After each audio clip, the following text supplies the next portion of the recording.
podstate na to, aby si pochopil hru manipulácie, ty musíš byť manipulátor. V prvom rade. Dobre, toto bude dlhý rozhovor. Čo je to pravda? Ľudský mozog na základe informácií tvorí pravdu. Okay? Čiže pravdy môže byť milión. Čokoľvek je realita, my to nevidíme. My vidíme interpretáciu nášho mozgu, čo je realita. Ja nepozývam ľudí do debaty. Ja sa ťa nepýtam, čo si o to myslíš. Ja ti hovorím, jak to je. Sú peniaze silný spôsob, ako manipulovať ľuďmi? No jasné. Ľudia ako tebe vzhliadajú. Dobre, tu je prvý účet. No. OK, tak môžem to prečítať nahlas, hej? No a keď nadobudne kontrolu, stáva sa neprestrelný a naopak, čo sa deje, ženy to priťahuje viac. Atraktivita sa buduje v neprítomnosti.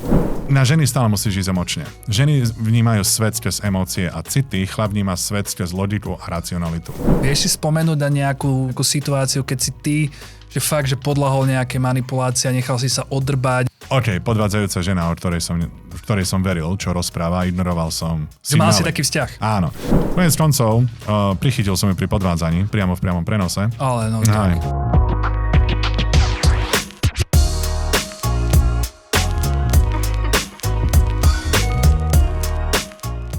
Túto epizódu vám prináša značka prémiových prírodných produktov Premavita. Vyskúšajte náš Shilajit čierne zlato prírody v najvyššej kvalite triedy A+. Obsahuje viac ako 80 minerálov v prirodzenej strebateľnej forme, ktoré podporujú energiu, vitalitu a hormonálnu rovnováhu. Ak ste vyčerpaní, vyživte svoje telo a doprajte mu to najlepšie. Premavita.sk. Sledujete opäť raz inšpiratívny podcast Esencie. Ja som Leo Prema, mojím dnešným hosťom je Daniel Maďar. Dáno, čau. Ahoj. My sme dneska natočili už jeden rozhovor, ktorý si môžete pozrieť a riešime v ňom také pokračovanie, ktoré ste si vy sami vypýtali, pretože my sme mali veľmi silný podcast spoločný, ktorý zaujal vašu pozornosť a veľmi veľa ľudí z vás nám písalo, že by chceli o tomto vedieť viac a to bol práve satanizmus, ilumináti a kauza okolo Puffa Daddyho. A teraz vlastne po pár mesiacoch potom, ako sme ten rozhovor vydali, prišla nová kauza a to sú práve Epsteinové súbory, ktoré boli zverejnené. No a my sme práve pri tomto rozhovore tak natrafili na takú veľmi dôležitú vec a to je tá manipulácia, na ktorú si veľa ľudí nevie dať pozor a nevie ju odlíšiť, ktorá je založená práve na tom, ako sa ten človek ako ľudská bytosť, ktorú ovládajú povedzme ešte tie zvieracie pudy, správa a že toto správanie je časokrát predvídateľné. No a preto si myslím, že tento rozhovor bude veľmi užitočný, lebo tej manipulácie je veľa aj na internete, ohrozuje to nielen nás, ale aj naše decká, naše deti a toto je dnešná téma, takže Dano, vítam ťa tu, som veľmi rád, že si tu a ďakujem ti, že vždy, keď dojdeš z Ameriky, tak sa u nás zastavíš na kus reči. A ešte predtým, než začneme, ja mám pre teba aj darček. Ty máš Pro Supplements, firmu, ktorá sa zaoberá hlavne výživou, doplnkami výživy a je orientovaná najmä aj pre športovcov. A my máme Premavitu a ja mám pre teba Shilajit, neviem, či to poznáš. Ďakujem pekne. A je to veľmi výnimočná vec, je to z Himaláji, vlastne živica, nedá sa to, môžeš to mať zatvorené, je to živica, ktorá vyviera zo zeme a špeciálne je na tom to, že obsahuje viac ako 80 minerálnych látok. Čiže perfektná vec na hormonálne veci, aj napríklad na podporu testosterónu muža, lebo tie minerálne látky dneska nám chýbajú, však to ti nemusím hovoriť. Ty to učíš ľudí. No ale poslednú dobu učíš viac práve tie vzťahy, učíš ľudí, akým spôsobom pracovať napríklad aj, ako si dať pozor na tú manipuláciu. A ty si veľmi zaujímavú vec povedal v predošlom rozhovore, že človek, ktorý je odolný na manipuláciu, je človek, ktorý vie manipulovať a tým pádom vie rozoznať, keď to niekto iný robí. A ty to vlastne aj učíš na svojom DM coachingu, čiže ľudia vedia sledovať. Odporúčam vám Dánové streamy, kde rieši, častokrát ja mám veľmi rád tie streamy, kde čítaš príbehy ľudí, tie vzťahové, to je akože normálne, že telenovely.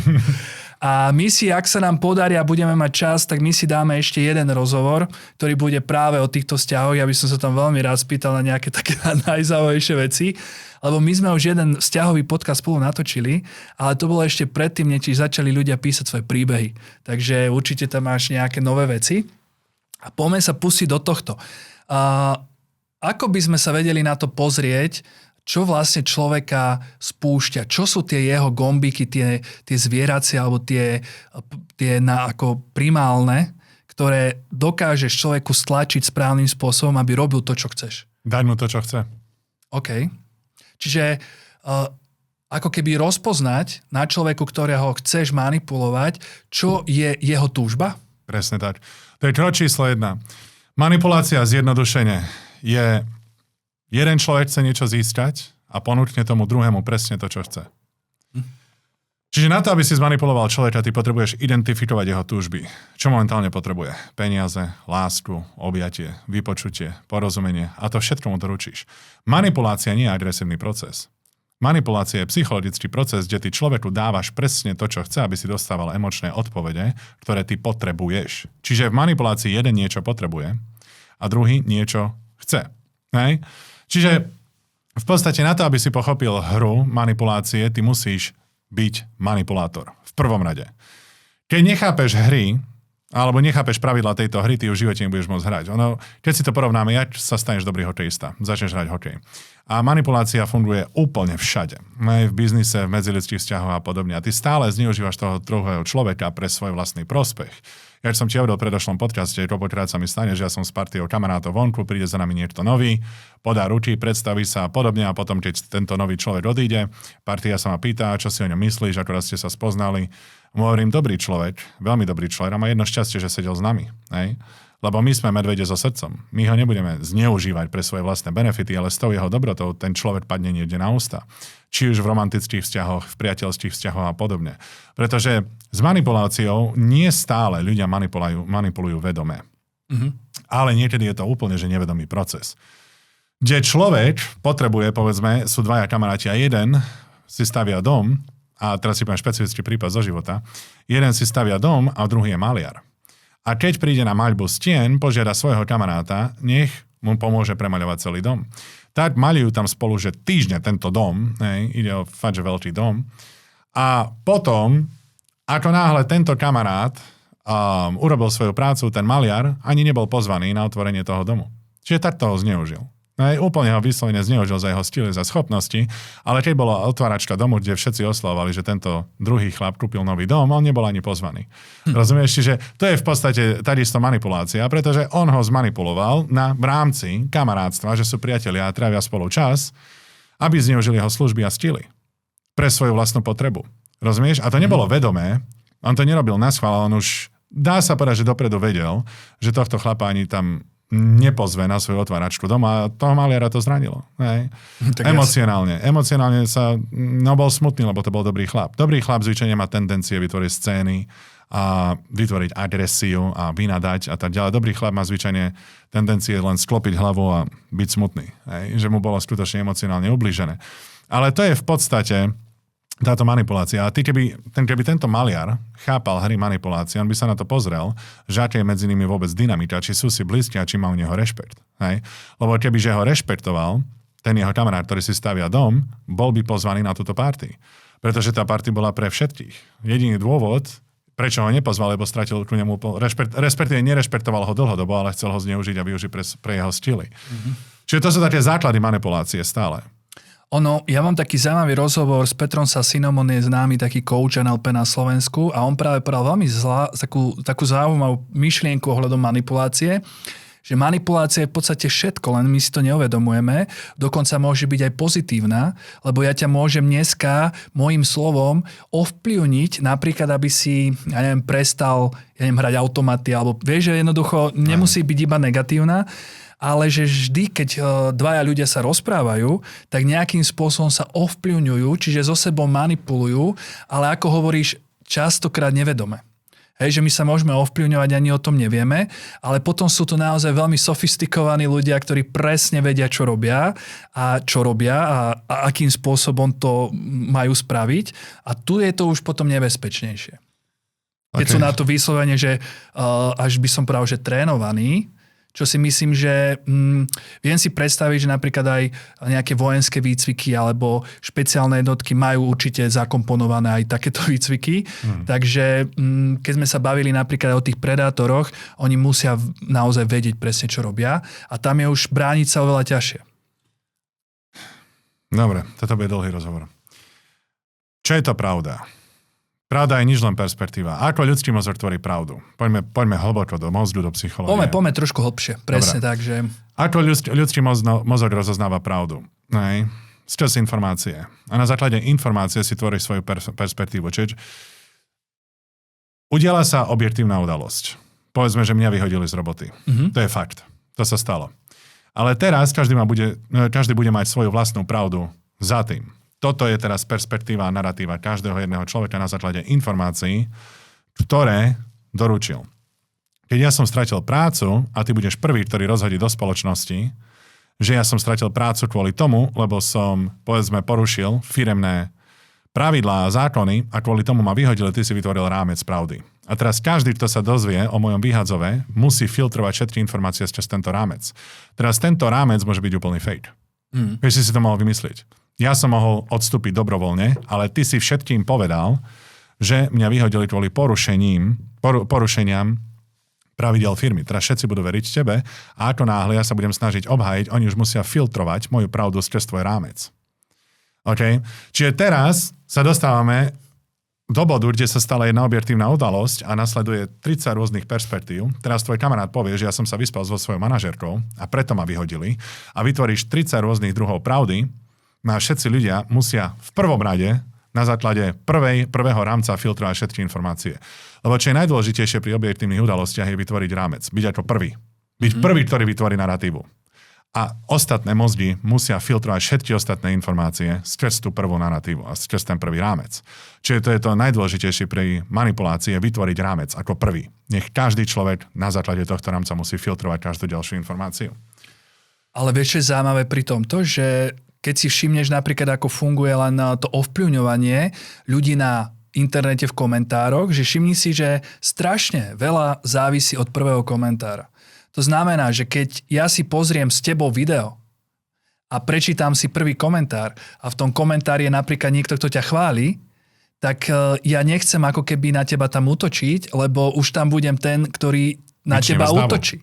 Hej? Ale ako náhle je prvý komentár, alebo nedaj Bože prvé 3 komentáre, ktoré ťa urážajú, a tak automaticky tie ďalšie komentáre sú už ovplyvnené tými prvými. Teraz ma to tak napadlo, keď si hovoril o tom vytváraní rámcu, že v podstate naozaj ten, kto príde, vytvára už nejaký rámec a pri tomto video môže byť aj neutrálne, že není z neho jasné, či si super človek alebo idiot, ale ten rámec už zafarbuje ako keby ten môj pohľad na to všetko. Na sociálnych sieťach, čím väčší vplyv má ten prvý človek, povedzme, že to je Instagram s modrou fajkou a 2 milióny followerov, tak to je ten najsilnejší rámec. On udáva smer, udáva pravdu. Presne tak. Udáva smer, udáva pravdu, ale prezentuje svoju vlastnú narratívu, ako on vníma túto situáciu a na základe toho sa napojí každý ďalší. Teraz, ľudský mozog na základe informácií tvorí pravdu. Okay? Čiže pravdy môže byť milión. Takisto ako na základe vizuálneho kortexu my rozpoznáme šírku, dĺžku a výšku. A to je 3D, trojdimenzionálny svet, v ktorom momentálne žijeme. Čas je 4. dimenzia a nad ním nemáme vplyv. Čiže vnímame ho, vieme, že je súčasťou nášho života, ale nič s ním neurobíš. Ani ho nedáš dopredu, ani dozadu. Čiže my spadáme pod realitu 3. dimenzie. To je výška, šírka, dĺžka a mozog rozpoznáva materiál na základe vizuálneho kortexu. Čiže čokoľvek je realita, my to nevidíme. My vidíme interpretáciu nášho mozgu, čo je realita. Takisto informácie slúžia ako interpretácia tvojho mozgu na to, čo je pravda. A môžeš mať milión rôznych pravd na základe interpretácií milión rôznych mozgov. Hej.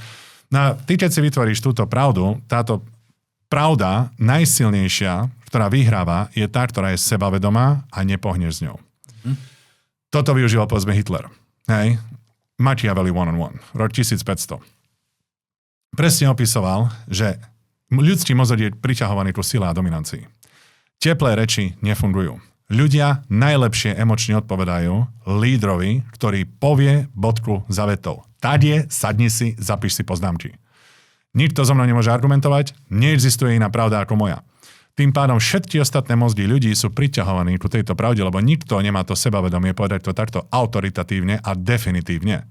S bodkou, s vykričníkou, zavetou, toto je pravda. Tým pádom každý tomu verí. Je to tá najsilnejšia informácia, ktorú dostali mozgy ľudí, a keď táto silná informácia je ešte rámec, že to je tá prvá informácia, na základe toho si celá spoločnosť vytvorí pravdu. To je ten objektívna udalosť, ktorá sa stala, bude presne tak vnímaná, ako je silný rámec. Čiže ty, keď si s prvou informáciou, toto využíva elita, čo sme používali v minulých videách, rámec vytvoria tak silný, že neexistuje, že ho spochybníš. A takto silný rámec ty musíš teraz počuť, že 1 000 000 dôkazov, klinických štúdií a faktov a neviem čo všetko ohľadom covidu, jak to bolo, hej, že by si vôbec spochybnil ten rámec, ktorý si dostal od CNN, od verejných médií a tak ďalej, jak to bolo publikované. Hej. Vystraší manipulovať cez strach, lebo ty vieš manipulovať cez strach alebo lásku. Hej. Keď ideš stále, toto je základné pravidlo, keď manipuluješ stádo, že viacej ľudí naraz, to musí byť strach. Ty nevieš 1 000 000 ľudí naraz milovať. Hej? A ani im doručiť to, čo oni chcú, lebo nevieš, čo chcú, každý chce niečo iné. Presne tak, čiže vtedy dokopeš stádo do kúta. Vtedy vyjdú pazory a zuby. Hej? Manipulátora. Ale keď manipuluješ individuálne, ideš stále cez lásku. Hej? To je to najjednoduchšie, preto vznikol Epstein a preto mu to tak dlho prešlo, ako manipulovali tie dievčatá na Floride a tak, ako ich dostávali na ten ostrov.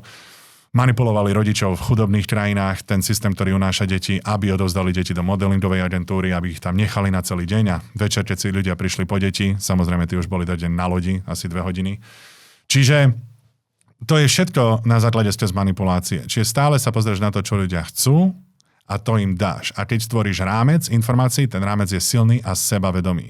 Tak ako keď pozrieme, ako Hitler nadobudol kontrolu, on začal v pivárni, hej, a tam prezentoval svoje informácie. A predstav si, teraz metaforicky si zoberme situáciu. Vojdeš do pivárne a začneš prezentovať svoj názor. Len s pivom, hej, v ruke a my dvaja sa rozprávame, ja ti poviem svoj pohľad, ale stojím za ním definitívne.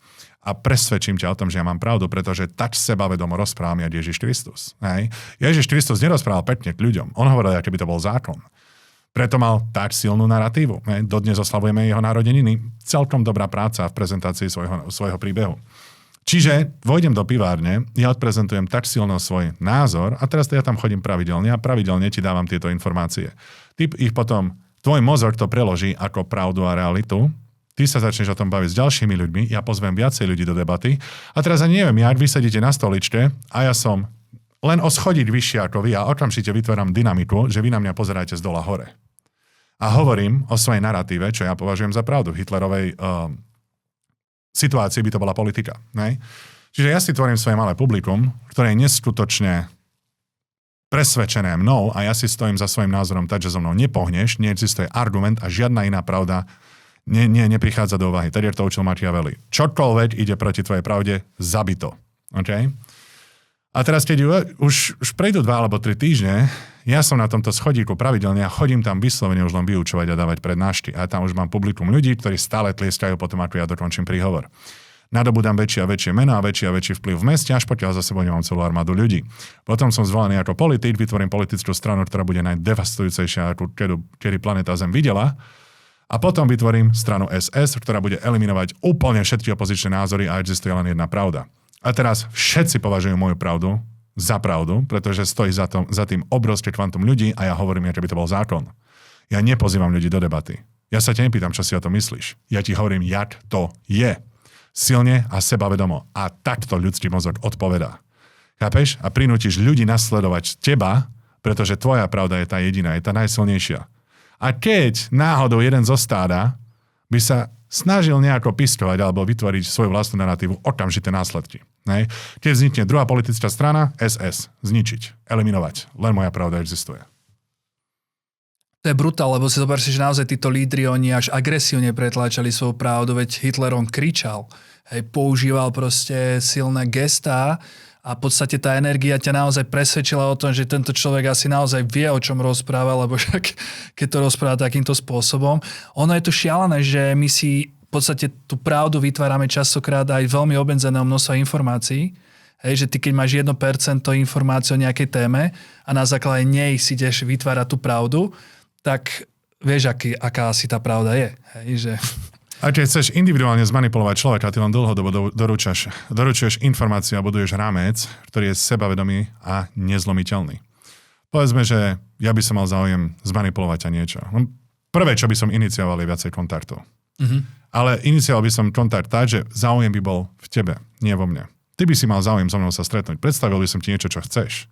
Potenciálny biznis v Amerike, obrovské peniaze pre naše nádherné produkty, Shilite. Hej? Okamžite by to stimuloval záujem. Samozrejme, chcel by som expandovať do Ameriky. Aké sú možnosti? A teraz pri každom stretnutí ja by som tebe pomaly inštaloval moju pravdu, moje informácie a tvoril by som nový, silný a sebavedomý rámec do tvojho mozgu. Ľudský mozog sa nedokáže ubrániť opakovaným informáciám. Machiavelli one-on-one. Keď ti niekto neverí, krič hlasnejšie a častejšie. Okay? Tým pádom ja by som potreboval viacero stretnutí s tebou, aby som neustále doručoval hlasnejšie a hlučnejšie moju pravdu. Ty keby si ma vyzval a opýtal sa na nejaké potenciálne hrozby, čo by sa mohlo ako stať, hneď to zruším, hneď mám riešenie. Vytváram dôveryhodnosť. Hej? A potom výsledne by sme sa dostali do bodu, kde by som ťa dostal na 8 paliet týchto produktov, poslal by si mi to do Ameriky a v živote ma nepočuješ. Chápeš? Ste s manipuláciou, lebo ja som ti dal materiál, ktorý by si chcel, ja som ti nakreslil tú nádhernú víziu, že tvoje produkty budú globálne. My expandujeme tvoje produkty do Ameriky. Tým pádom ja ti dávam všetko, čo ty chceš počuť. No jasné, že mám záujem. Preto robím biznis, aby som zarobil čo najviac, predal čo najviac. Že to je celá pointa, prečo ľudia robia biznis. A na konci ja sa dôveryhodne k tebe pristupujem ako kamarát, odpovedám ti pravidelne na SMS, ti nenechám ťa čakať 7-8 hodín, kým ti odpíšem, dávam ti pocit, že mi na tebe záleží, ale zároveň držím kľúčku všetkému, čo ty chceš. Tým pádom ty máš väčší a väčší záujem a vidieť pravidelnejšie. A ja len čakám a stále, keď sa s tebou stretnem, ti inštalujem novú pravdu a zase kto z toho benefituje? Ja. Ja z toho benefitujem. Prečo? Lebo mám 9 paliet. Mám 9 paliet. Na konci.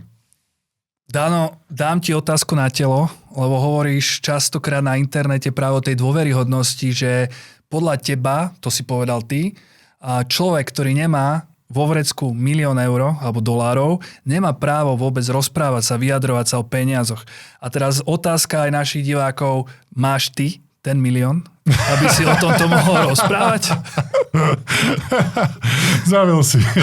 Moje vlastné zbranie proti mne. Dobre, ja ti to ukážem, bratu. Ja ti nebudem rozprávať. Čo akože, ukážeš mi svoj účet, alebo? Prihlásim sa do bankového účtu, rovno ti ukážem. Počkaj, teraz fakt? Hej. Že ukážeš mi svoj účet teraz. No jasné. Len prečítaj nahlas sumu, ukážem ti 2 účty, ktoré dokopy budú tvoriť cez 1 000 000. No, tak milí diváci, tak toto som teraz fakt zvedavý. Že normálne je svoj osobný účet, alebo to je firemný? Nie, toto je môj. OK. Toto je osobný. Sekunda, aby sme zabili túto narratívu raz a navždy a odstade potom nastavíme štandard, že keď človek chce rozprávať o peniazoch, bude musieť najprv ukázať 1 000 000. Nie 10, nie 20, stačí 1. Keď máš 1 mega cash, v iných investíciách držíš portko. Áno, ty si pánko. Dobre, tu je prvý účet. No. OK, tak môžem to prečítať nahlas, hej? $895 000 $499 eur. Teda ešte za tým. Dobre, druhý. OK. A toto bežne nosíš na účte takúto sumu? Vo vrecku nosím okolo 1,3-1,4 mega. Aj akože vo vrecku, že? Vo vrecku. Aha. Toto sú peniaze, ktoré keď som v Bratislave, hotel, reštaurácia. Že z tohto míňaš v podstate veci, hej? Že ja mám choré porozumenie pre bezpečnosť. Akože... A kvôli tomu máš 2 účty? Nie. Kvôli tomu, lebo tento účet, ktorý som ti ukázal, je poistený do $1 000 000. OK. A tento účet druhý, ktorý ti ukážem, je poistený do 250 000. A potom všetky ostatné peniaze, ktoré držím, tie sú zaseknuté v investíciách. Tam sú tie obrovské peniaze v portfóliách, a potom nehnuteľnosti, zlato, zbranie, amunícia a najviac peniazy mám samozrejme Bitcoin, ETF-ka, akcie a podobne. Čiže tu máš... Že ideš si kryptomeny, hej? Že máš dôveru voči tomuto, že... Jasné, čiže tu na dole je total balance. Balance. No a ďalší účet cez 250 000, 261 000. A to už máme cez 1 000 000. OK. No, tak tretí ani tak netreba. dávam ti týmto pádom právo rozprávať a radiť ľuďom o peniazoch. Ďakujem. Cením si to. teraz ďalší hostia, ktorí prídu po tebe a budú rozprávať niečo, tak budú musieť prejsť touto skúškou, takže... Nastavme štandard. Neviem, či teraz sem dostaneme ešte niekoho na túto tému. Sú peniaze silný spôsob, ako manipulovať ľuďmi? No jasné. Ľudia ku tebe vzhliadajú. Prirodzene, ľudia vedia, že ty máš veľa peňazí, v ich očiach tvoj sociálny status rastie. Čiže ty si v podstate dôveryhodnejší človek a všetko, čo povieš, je vnímané o mnoho pozornejšie. Keď hovoríš s peniazmi, dokázateľnými peniazmi, že ľudia vedia, že skutočne ich máš, počúvajú ťa. Každé jedno tvoje slovo záleží. Tým pádom tvoje informácie tvoria silnejší rámec. Ďalšia otázka na telo. Si v určitej pozícii teraz, ale predtým si možno bol aj v nejakých iných situáciách. Využil si niekedy toto poznanie na to, aby si napríklad získal u ľudí rešpekt, že si napríklad prezentoval, že máš napríklad ten 1 000 000, keď si ho napríklad ešte nemal? Že vedel si to používať, keďže sa rozumieš do toho, že to takto funguje? To je ťažké. To je ťažké, lebo ty sa nevieš správať až tak sebavedomo, pokiaľ nemáš absolútnu bezpečnosť vo svojom živote. Dôvod, prečo ja rozprávam na svojich streamoch Daniel Maďar.sk na YouTube, je, lebo moja pozícia v živote je nedotknutelná. Že v rámci celého portfólia, čo som tedy vybudoval, môžem znať 20 ďalších dôchodkov. Že nemusím robiť absolútne celý život. A to mi umožňuje otvárať si ústa, ja si ich otváram. Ale ty, keď skutočne máš túto bezpečnosť za chrbtom, veľmi ťažko je to fejkovať, lebo stále máš v sebe nervozitu, čo ak sa proti tebe niekto otočí vlastné publikum, povedal si niečo zle, spochybňuješ, čo si povedal som to dostatočne dobre. Mal som dosť dobré informácie a tak ďalej. Limituje ťa tento faktor, pretože ak náhodou, že tento fake nevyjde, skončíš na mizine. Si závislý od toho. Je to veľmi ťažké fejkovať.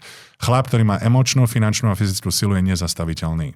Nezastaviteľný, pretože ten chlap ti povie kedykoľvek, čo chce, ako chce. A tak hovoril Charlie Munger a aj Warren Buffett, peniaze. Ľudia si myslia, že peniaze alebo najväčšou silou peňazí je to, že si môžeš kúpiť luxus. To je bočný produkt. Najväčšou silou peňazí je to, že môžeš poslať ľudí do piče.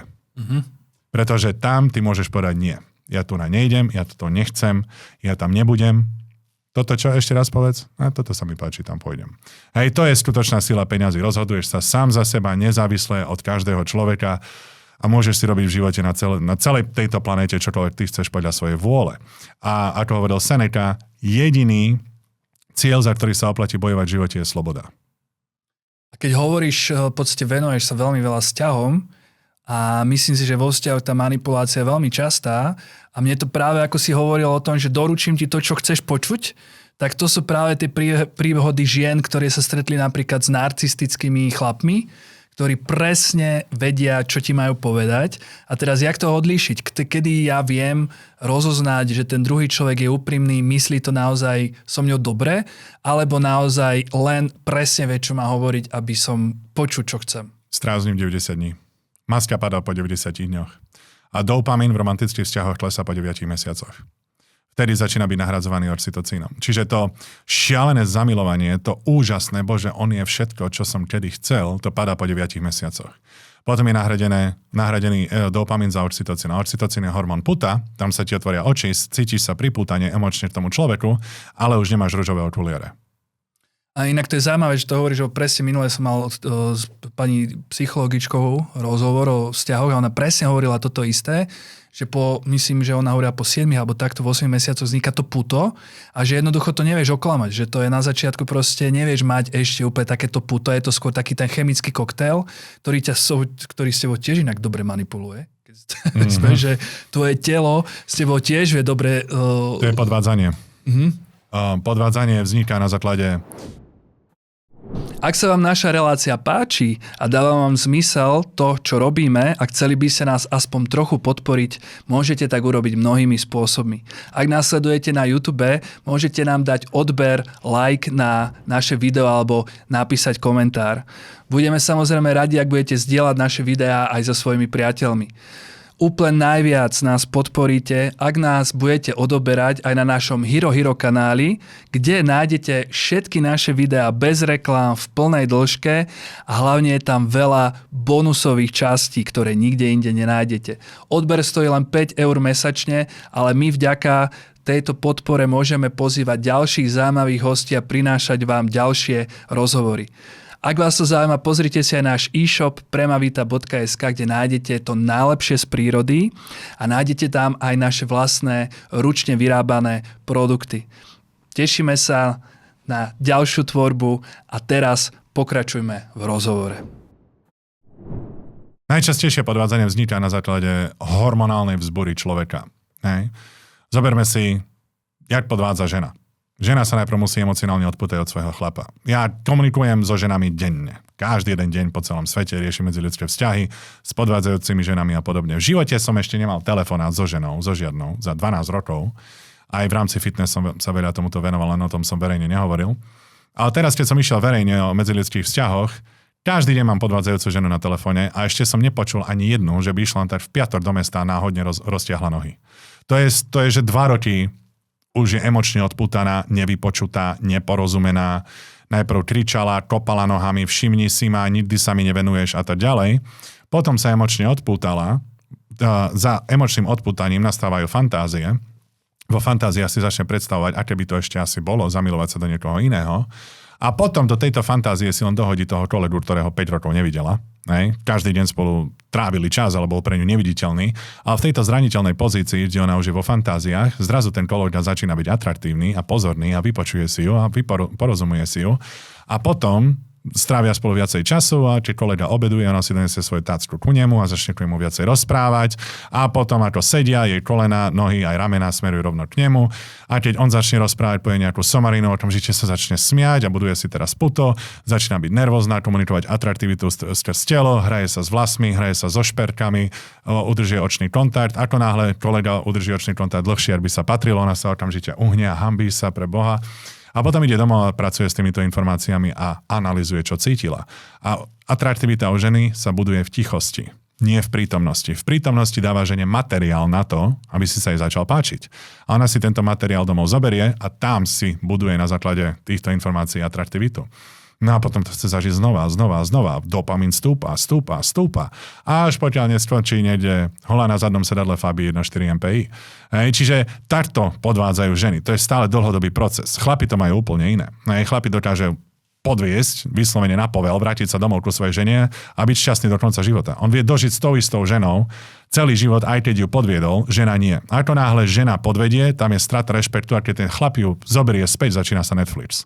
To hovorím stále za každým. To je taký chaos, že dovidenia. To je jedno, ak ťa žena prosí, alebo ako ľutuje, že ťa podviedla, nikdy ju nemôže zobrať naspäť, pretože keď ju zoberieš naspäť, ona ti zlomila všetky hranice a ultimátnu hranicu u chlapa to je podvod, lebo chlap prioritizuje lojalitu. Ďaleko viac je žena. To je v rebríčku hierarchie číslo 1, čo sa týka romantického vzťahu, je ženská lojalita. Ženy neprioritizujú lojalitu rovnako ani zďaleka. Teraz, keď to počujú, si hovoria, pre mňa je lojalita dôležitá, hej, jasná, bo na to pozeráš logicky. Nič logické sa vo vzťahu nedeje. Stále, keď sa bavíme o vzťahoch, to je psychologická odpoveď. Pravda, no. Tam nehľadajú absolútne žiadnu logiku. Ale chlapová hodnota ženy je lojalita. Ženská hodnota u chlapa je emočná finančná stabilita a schopnosť prežitia. Či sa pri ňom cíti v bezpečí a či tento chlap dokáže zabezpečiť kompletne celú rodinu. Ja som milión žien na telefóne, ktoré, keď sa tá nevera stala, samozrejme celý život rozprával, že by to v živote neodpustili, ale keď sa tá nevera stala, začala prehodnocovať, aký bol celú dobu, či sa pri ňom dobre dá žiť, či vie zabezpečiť deti, aký je ku deťom, či to bola len jednorázová chyba, hej, že chlap opitý niekde v Bulharsku, prostredie, hlasná hudba, neonové svetlá, bodka za euro 50, bola tam nejaká mladá 21-ročná, vybili jej pambu na hoteli. Hej, čiže tam začne ona analyzovať, či sa oplatí odísť, neoplatí odísť a väčšina žien, hej, odpustí, nechá tak a ide ďalej. Keď ale žena podvedie, ona najprv musí úplne stratiť city a rešpekt ku chlapovi. Hej? A keď ju zoberieš naspäť, toto je príbeh one-on-one, to ti hovorím, to stále vyjde za každým, ona prvé 2-3 mesiace šťartať sa môže tešiť, že je späť, ale potom, keď už celé to halo okolo podvodu utíchlo a už neostáva nič, len realita a každodenná rutina, ona si uvedomí pre Boha, tento chlap je tak slabý. Tak slabý. Ja som mu prekročila všetky hranice, aj tú ultimátnu hranicu podvodu, a on ma stále zobral naspäť. A začne túžiť po silnejšom chlapovi. Keď ju neodkopneš, ona odkopne teba. Neskôr.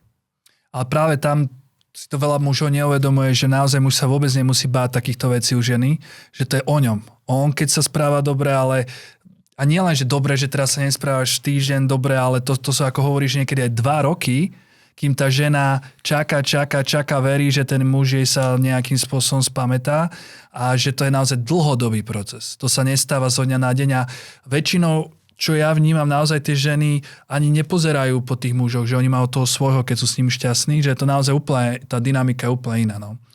A to je vlastne aj taká vec pre tých mužov, že proste vy na to musíte pracovať, že vlastne keď ťa žena podvedie, je to vždy tvoj problém. To je definitívne, je tam jedna anomália, ktorá sa opakuje, preberieme si ju, ale chlap má ďaleko väčšiu kontrolu nad vzťahom, než si myslí. Chlap naviduje úplne všetko, úplne všetko. Žena prirodzene, to je vesmírny zákon, ženská energia nasleduje mužskú energiu. Mužská energia je velenie, sila, dominancia, priebojnosť, stabilita, emočná, schopnosť prežitia. Ženská energia sú city, emócie, komunikácia, puto, starostlivosť. A ženská energia je priťahovaná ako mužské energie. Nie opačne, jak to máme dnes v spoločnosti, že chlapi naháňajú ženy. Chlapi priťahujú ženy. To je to, čo ja vyučujem vo svojom programe. No je preto ty sa nesústredíš na ženy, ty sa sústredíš na misiu. A misia chlapa zaručí absolútne všetko. Čiže keď je žena priťahovaná a je to jej nápad, že skončíte spolu vo vzťahu, pamätaj, jej nápad je stále lepší ako tvoj, vtedy vzťahy fungujú najlepšie. Keď žena investuje energiu, úsilie a čas do toho, aby získala toho chlapa, po ktorom túži. Hej? A keď ho získa, tak to je pre ňu absolútna výhra. No ale teraz, aby som sa dostal k pointe, chlapi sa musia sústrediť na svoju misiu, hej, a byť stabilní. Ženy musia byť vypočuté, porozumené a zvádzané. Ženy nehľadajú riešenie na svoje problémy. Krok číslo 1, ktorý zachráni väčšinu vzťahov po tomto podcaste, ak si chlap a pozeráš, len zavri ústa. Už buď ticho. Veľa rozprávaš. Veľa. Príde za tebou žena, vypočuješ, porozumeješ. Čo znamená vypočutie? Udržieš očný kontakt, zaberáš veľa miesta, to znamená, že si otvorený, rečou tela komunikuje, že si otvorený na jej informácie a necháš ju vyrozprávať sa. Potom prichádza porozumenie, to znamená, že chápeš veci, ako ona hovorí. Rozumieš, že to, o čom ona hovorí, ako to vníma, pozeráš sa na túto situáciu skrz jej oči. A keď je žena vypočutá, porozumená, nohy sa rozťahnú. Tam je sexuálne dostupná neustále. Neustále. No ja mám plno chlapov, ktorí mi volajú, že im žena nechce dať. Nevypočutá, neporozumená. To je tak jednoduché. Hej? A ako náhle začnú aplikovať to, čo im hovorím a vypočujú si ženu, porozumiejú ju, vtedy sa nohy rozťahnú. A na ženy stále musíš ísť emočne. Ženy vnímajú svet cez emócie a city, chlap vníma svet cez logiku a racionalitu. To je základný rozdiel. Pretože žena častokrát, keď príde so svojimi emóciami, chlap ich ide vyriešiť.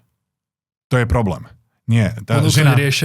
Žena tam nie je na to, aby si riešili jej emócie. Žena je tam na to, aby si zvládol jej emócie. Chlap je stabilná hora, žena je premenlivé počasie. Jej emócie sa menia. Hej, a keď žena vyhľadáva tvoju pozornosť, len si ju vypočuješ, po 25 minútach príde, že som taká rada, že sme sa o tom porozprávali, ty si nepovedal nič. Si bol ticho celú dobu. Hej, a ona je najšťastnejšia na svete. Čiže vypočutie, porozumenie a zvádzanie, to sú 3 základné pravidlá, ktoré musíš dodržiavať vo vzťahu. Inak mega zaujímavá vec sa mi minule stala, úplne mi to sedí do tohto celého konceptu ten príbeh. Stretol som chalana v nákupáku a spoznal ma, že sleduje podcasty. Pozdravujem ťa, ak by si to náhodou pozeral a musím to povedať. A on práve mi hovoril, že vieš čo, kámo, že ja som bol na kurze balenia a proste on tam v tom nákupáku doslova, že naháňal tie baby, aby ich oslovil a nejako si vypýtal od nich číslo. A pritom mi hovoril, že čo sa týka jeho biznisu, že sa mu niečo teraz zrútilo a že má nejaké problémy a že nevie čo s tým, takže ide teraz aspoň tie baby takto ponaháňať. A to je vlastne presne ten opak. Hej, že vlastne on sa nesústredil na to, že ja sa musím, keď mám problémy s firmou, zamerať teraz na firmu, kašľať na baby, hej, vybudovať si proste náspäť tie svoje veci a potom tie baby prirodzene nejakým spôsobom ma uvidia, budem pre nich zaujímavý, pritiahnem ich týmto svojim stabilným statusom, ktorý mám sám pred sebou. A my to presne robíme inak úplne naopak, že rozbitý biznis, žiadne peniaze na účte, ale idem teraz venovať všetok svoj čas naháňaním sa za ženami a je to niekedy až také, že ja neviem, by to príde, že až sa prosíš už v obreženie tým ženám, vieš. A pritom v podstate tá dynamika by mala byť presne opačná, ale veľmi zaujímavé, že my to tak sa ako keby učíme, že tí muži naháňajú tie ženy. A pritom by to malo byť možno naopak, že? Lebo si to videl v telke. Presne tak. Ženy priťahuje, ženy sú priťahované ku dominancii a sile. Toto je, čo ženy priťahuje. Stabilný alfa chlap, medveď so srdcom. Chápeš? Chlap, ktorý sa vie navidovať v živote, ktorý vie, kam kráča, ktorý vie, čo chce, ktorý má za sebou výsledky, a už je starší, a je mladý, žena sa zamiluje do potenciálu. A je starší chlap, už musíš mať výsledky. Ty nemôžeš sem prísť, že máš 30 rokov, 20 eur a žiješ u mami. Hej? To žiadna ťa nebude rešpektovať. A ty máš 30 rokov a už máš za sebou nejaké výsledky, máš svoju misiu, máš stabilnú prácu, si emočne stabilný a žene si stabilná hora, táto žena je priťahovaná. Teraz si povedal, že tento chlap ide naháňať ženy. Hej? Cudzie ženy. To si hoď mincov, 50/50, hej. Cieľom je priťahovať ženy, vytvoriť si fanklub žien, faninky, ktoré fandia tvojej misii, hej, ktoré ti posielajú srdiečka, lajky na každý jeden komentár, alebo na každé jedno video, na každú jednu storku, pripoja sa do debaty, komunikujú k tebe, ahoj, tu som, všimni si ma, keby náhodou si bol nezadaný, ozvi sa. A toto je presne ten fanklub žien, s ktorými ty chceš randiť. Ísť za cudzou ženou, zvítaj si na odmietanie. To bude neskutočne veľa odmietania, pretože ty nevieš, či sa akurát nerozišla, neznáša celý mužský rod, najradšej by každému chlapovi odstrihla vajca, alebo že či akurát sa neponáhľa do banky, alebo tí ľudia si žijú svoj život. Keď chodíš za cudzými ženami, stále si musíš zvykať na odmietanie. Nie je to absolútne nič osobné. To je neskutočne veľa roboty. Presvedčiť cudziu ženu, že ty si chlap hodnoty a ty si to, čo ona skutočne hľadá. Preto nesústreď sa na naháňanie cudzích žien. Môžeš iniciovať kontakt, to nie je žiaden problém, ale tvojim cieľom je priťahovať ženy, vytvoriť si fanklub žien a z nich si potom vyberať. Tým, čo robíš, že vlastne tie ženy obdivujú tvoju prácu. Alebo to, akože nie každý musí mať biznisy, ale proste každý muž môže v tom rámci svojom niečo budovať. Dáno, ešte taká osobná otázka na teba, že keď ty vysvetľuješ vzťahy ľuďom, a sme v dobe, keď tie ženy sú nešťastné, pretože nemajú silných mužov doma. A sme naozaj v spoločnosti, ktorá nerozumie tomu, ako tá dynamika muž-žena má fungovať. Preto v našom podcaste hádam každý 6. rozhovor o vzťahoch, lebo ľudia si to pýtajú, nerozumejú týmto princípom. Ako sa ty vlastne v praxi, v bežnom živote vlastne dostávaš z toho, že vlastne napríklad tie ženy sú faninky tvoje, majú o teba záujem, ty máš doma manželku. Ako sa s týmto tak úprimne, ak by sa ti dalo, vysporiadávaš? Že je to ťažké pre teba? Alebo... Ja sa vysporiadam s pokušením? Hej. Musíš nadobudnúť kontrolu nad svojou sexualitou. Mm-hmm. Ako náhle chlap prestane potrebovať sex do života, sa stáva neprestrelný. On je nezlomný a nedá sa ho zraniť. To sme my spolu hovorili o 50 Centovi? Hej. Že? To si mi ty hovoril. Presne tak, ktorý on bol na celibáte dobrovoľne. Že 50 Cent je, tako, možno ho nepoznáte všetci, ja som vyrastal na ňom, veľmi známy americký reper, namakaný, fešák, bohatý, ktorého predpokladám asi každá druhá by chcela a on dobrovoľne, koľko? 5 rokov či koľko? Neviem, to bolo roky, už nepamätám. Viac, hej? Roky, to bolo viacej rokov, čo bol na celibáte. Bol v celibáte práve kvôli tomu, aby sám pred sebou mal proste ten pocit, že mňa neovláda tento pud a tým pádom nie som náchylný napríklad na ženu, ktorá by mi mohla zničiť život, lebo a nie len to sa úspešným ľuďom, častokrát úspešných mužov najviac likviduje v podstate žena. No, Troja padla kvôli Elene, Rím padol kvôli Kleopatre, no, Cezar padol kvôli Kleopatre, hej, čiže vidíme, že ak to funguje, ale pointou je, ty musíš nadobudnúť kontrolu nad svojou sexualitou. A prestaň potrebovať sex. A to nejde len o to, aby si nedopadol ty zle, ale povedzme, že ty si v Bratislave a musíš riešiť veci a nemáš vyriešenú svoju sexualitu a teraz je zrazu holka v Prešove, ktorá by ti dala. Hej, no chlap, ktorý nemá sexualitu pod kontrolou, sadne do auta a okamžite ide 5 hodín za tou jednou, ktorá je jeho príležitosť ku sexu. Chlapi sú toho schopní a potom tam ostane na víkend a tu mu stojí práca. Prestane sa sústrediť na misiu, naháňa sex. Krátkodobý dopamín. Konečne som niečo zažil. Chápeš? Čiže chlap má obrovský problém so sexualitou a to ženy v živote nepochopia. Ženy sú emocionálne, oni nechápu, jak fungujú chlapi. Chlap, jeho najväčší problém je sexualita a vyriešiť to. Hej? No a keď nadobudne kontrolu, stáva sa neprestrelný a naopak, čo sa deje? Ženy to priťahuje viac. Prečo? Pretože žena teraz musí vydávať energiu, úsilie do toho, aby si ťa získala. Lebo cez tú krásnu jahôdku to nepôjde. Chápeš? Hlavne ženy sú zvyknuté, že v podstate naozaj stačí dať mužovi len náznak, že sú povolné na sex a bežný muž sa okamžite koniec. Hej? Tam muž vlastne takouto ženskou zbraňou okamžite dokáže zmanipulovať. V podstate to je tiež manipulácia. Preto ja ti dokážem rozprávať s hociakou ženou tým istým štýlom. Či to je malá tučná diabetička, alebo by si sem dal Kleopatru, mne to je jedno. Absolútne. Ku každej jednej žene sa budem správať rovnako. Chlap nesmie meniť správanie ku ženám. Preto včera som mal livestream na TikToku, jeden sa pýtal, že bojím sa žien, čo mám robiť? Začínaš komunikáciu so ženami, ktoré sa ti nepáčia. A túto istú komunikáciu prenášaš na ženy, ktoré sa ti páčia viac. Rozumiem. Pretože keď príde žena, ktorá ti odjebe dekel, chlap ju dá na trón, začne sa jej kláňať, začne byť nervózny, trasú sa mu ruky, nevie, čo má povedať. Lebo chce, aby to vyšlo. A presne na tom chlapi padajú. Menia správanie ku ženám, ktoré sa im páčia. A naopak, ty keď hovoríš ku dominantnej, nádhernej žene, ktorá žije sama, nepotrebuje nikoho, chce, ale nie je to nevyhnutné, má vysoké štandardy, odkopne ťa za najmenšiu chybu, tam sa chlap rozklepe a chce, aby to vyšlo, snaží sa správať čo najlepšie a celé to posere. Pretože komunikuje ku nej čisto beta, slabú energiu. A vieš, že ty si úplne, že muž môže byť sebavedomý, úžasný, všetky baby ho žerú, vie, ako komunikovať so ženou a potom príde tá jedna naozaj, ktorá sa mu fakt páči a zrazu sa správa ako úplný debil. K tej jednej, na ktorej mu záleží a pri ostatným vie naozaj úplne bez problémov komunikovať, príde jedna a úplne z neho debilko, že? Presne tak. A to vidím pravidelne. A tam sa musíš vyskýlovať a tam sa v živote nedostaneš, pokiaľ nemáš svoju sexualitu pod kontrolou, to ti hovorím jak chlapovi. Keď tebe ide o sex a príde tá, ktorú neskutočne chceš, už pozeráš sa na ňom vo svojej fantázii, si len predstavuješ, ty vole, jak by vyzerala v tej polohe. Hej, už len tvoja fantázia tvorí vyslovene scénár, počas toho, ako tebe komunikuje, ty zmeníš správanie. Nebudeš mať kontrolu nad tým, ako sa správaš. Budeš roztrasený, zadýchaný, nevieš, čo máš povedať, snažíš sa a tá žena to vycíti. Ona pozrie na ťa, ja som ťa zožrala, aj s topankami, ja ťa môžem mať, kedy chcem. Ďalší. Chápeš?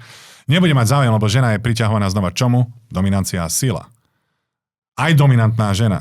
Ježišmária, dominantná žena. Ukáž mi dominantnú ženu. Okamžite z nej bude ružový macík. Daj mi z ňou 30 minút. Chápeš? Že mňa neprebiješ. Bez ohľadu na to, aká dominantná tá žena by bola. A v skutočnosti ona to chce. Tá žena chce toho silnejšieho, dominantnejšieho, lepšieho, inteligentnejšieho chlapa od nej. Žena chodí stále so ší chlapom. Lepší, vyšší, silnejší, inteligentnejší, bohatší, ší od nej. Všetko ší. Vtedy nastavíš polaritu správne. To znamená, že žena pozerá na chlapa z dola hore. Wow, to je sila, to je dominancia. Bože. Chápeš? Čiže toto sa snaží v ženách vyvolať. A to je skrz emočné správanie a skrz sústredenie sa na svoju misiu a nadobudnúť kontrolu nad sexualitou. A keď ty máš pod kontrolou sexualitu, teba tvoj fanklub žien, ktorý je samozrejme, odkedy hovorím predstav si, ja hovorím o zvádzaní žien verejne, že čo to asi stimulovalo na mojich sociálnych sieťach, ako explóziu faniniek. Keď nemáš sexualitu pod kontrolou, si v pokušení. Ak máš sexualitu pod kontrolou, tebe to nerobí absolútne nič. A že tie ženy reagujú ako keby na to, že rozprávaš o tom tak, že im sa to páči. Že oni v tom vidia, že konečne to niekto povedal. Bratu, môj content je najviac podporovaný ženami. Mm-hmm. Zvádzanie žien, odkedy ja som hovoril o zvádzaní žien, v štatistikách nových followerov, ktorých som získal, to je 75% žien. Že nie muži, ktorí sa to chcú naučiť, ale ženy? Ženy. No, ženy milujú počúvať o tom, jak by boli zvádzané. Bože, povedz mi, ty mladý samček, jak by si ma zvádzal. Hej, vypočujú si to, absolútne milujú počúvať o tom, jak by boli zvádzané a potom si to predstavia. A kde je ten môj alfa chlap, kde ho nájdem? Chápeš? Mm-hmm. Čiže Fantázie, samozrejme, ty musíš vedieť spolupracovať s ženskými fantáziami, preto hovorím, atraktivita sa nebuduje v jej prítomnosti. V prítomnosti ženy. Atraktivita sa buduje v neprítomnosti. Keď ona si už premieta o tom materiáli, ktorý si mi ponúkol. Presne tak. Dáno, a keď hovoríme o tej manipulácii, tak vieš si spomenúť na nejakú časť tvojho života alebo nejakú situáciu, keď si ty, že fakt, že podľahol nejaké manipulácie a nechal si sa odrbať a bolo to možno pre teba také tá skúsenosť, že OK, tak už viackrát toto nespravím a naučím sa, ako s týmto bojovať alebo ako si na to dať pozor.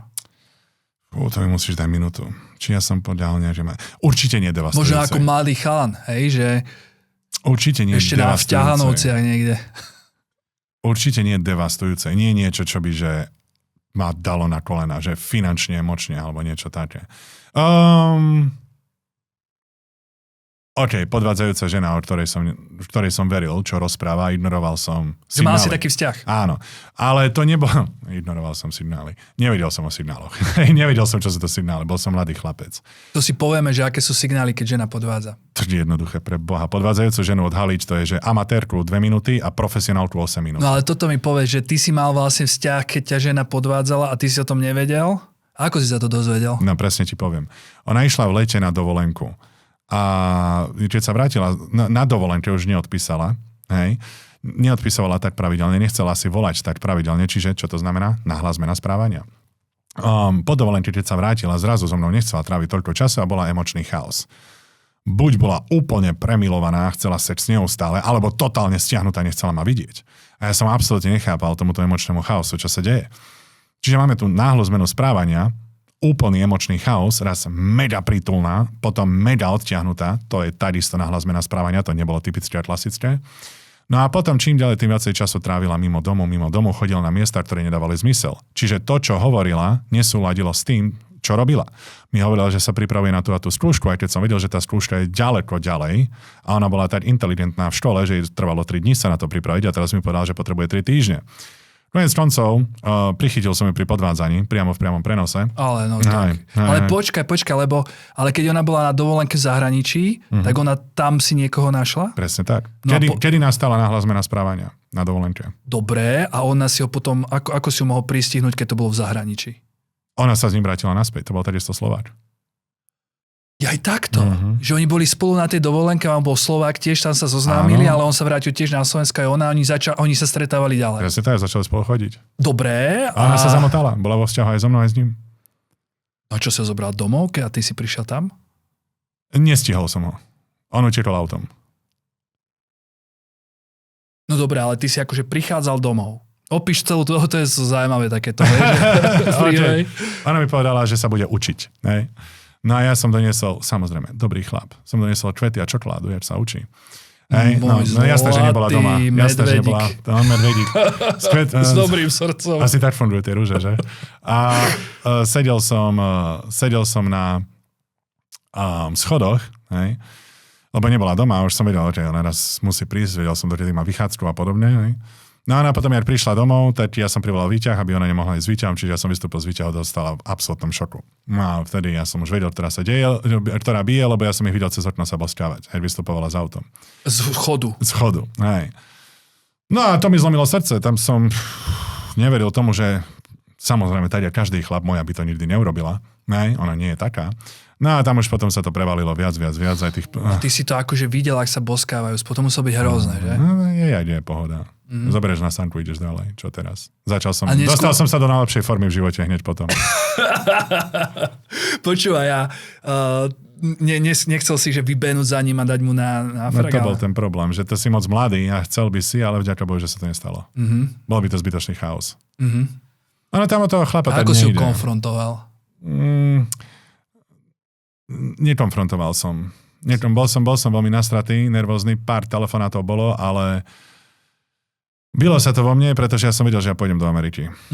Hej, a hovorím si, ja som nikdy nemal nič v registri trestov, v živote som nemal žiadne legálne problémy, ani na Slovensku, ani v Amerike. Stále mám čisté papiere úplne všade.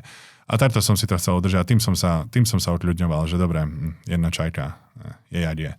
Hej. No ale nebolo to príjemné, to by som povedal, že to bolo moje vystúpenie z tej naivity, že ako ti ľudia môžu byť verní. A ja by som povedal, že jeden z mojich benefitov osobných je, že ja nepotrebujem veľa skúseností na to, aby som to rozanalizoval do absolútneho detailu a v živote to nedopustil. Hej, že kebyže náhodou, že ďalšia podvádzala, a potom bola ešte jedna, čo podvádzala, ale to nebolo tak tragické, ani emotívne, ani citlivé. No a to boli dve, ktoré som vedel, že podvádzali. A teraz, keď máš manželku doma, tak máš 100% istotu, že vieš, že môžeš veriť, alebo... To učí stoicizmus, je, že ty dokážeš kontrolovať len svoju vlastnú mysl a svoju misiu. Čo sa môže stať v investícii? Môže stratiť peniaze, len idiot nerozmýšľa nad všetkými potenciálnymi uzávermi udalostí. Že ja idem po ulici, hej, a moja bývalá ide oproti mne. V živote by som ju nespoznal. Toto je, že Ježiš, toto prinútiť ľudí, to je... Alebo naučiť ľudí, to je to najťažšie. No ten chlap mal čo robiť, ti hovorím. Ja mu hovorím, držnou kontakt, táto tuna je anomália. Profesionálka, lebo sleduje moje streamy. Ona je profíčka, ona vie na to, hovorím, drž sa, bratu. Ja učím ženy, ako ojebať chlapov o peniaze tiež. OK. Vyslane, z nich vyťahnuť čo najviac. Keď sa nechceš naučiť manipuláciu, realita sa ťa netýka. Vypni podcast. Choď do... Naučia ťa ľudia, ktorí ťa budú manipulovať. Hej, vráť sa na tento podcast. Život ťa naučí. Presne, vráť sa na tento podcast do 3 roky, ak ti to odpali atomovku na hlave. Ľudia schovávajú vo vzťahu len to, čo by ti mohlo ublížiť. Keď začne schovávať telefón, je tam niečo, čo by ti mohlo ublížiť.